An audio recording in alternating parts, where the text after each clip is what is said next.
matak lamun aya hargaan hirup teh ulah misah jeung batur. Da butuh ieu urang teh ku batur teh. Mah kumaha aing hirup teh. Kumaha aing? Da aing. Nyari aing mah. Muli mah da moal ngarasap. Nah kunaon ari ece muni teulik kitu. Nyeri urang mah. Teu kunaon atuh geus akur jeung tatangga era ih. Nyeri urang mah. Aku naon dihina urang teh. Dihina naon? Padahal urang awak gedenya emang eta ge. Tah disebutkeun jiga buntelan hitut mah teu geunah.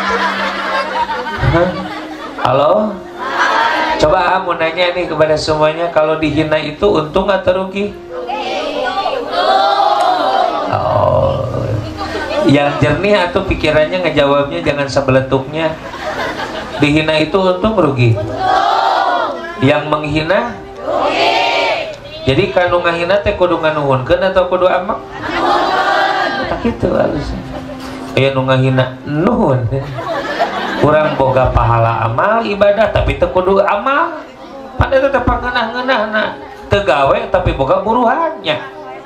Salatna batur dibikeunan ka urang pan aya jelema nu bangkrut dina poe kiamat teh. Gusti mana ya pahala salat abdi, pahala zakat abdi, pahala saum abdi, abdi haji umrah pulang anting mana pahala abdi? Dibikeunan ka Cenunung. Nah kunaon bagaimana maneh ngomongkeun wae Cenunung tuh. Jadi nu beungharna saha? Cenunung da bongana loba di. Ngan kade ulah pi omongkeun.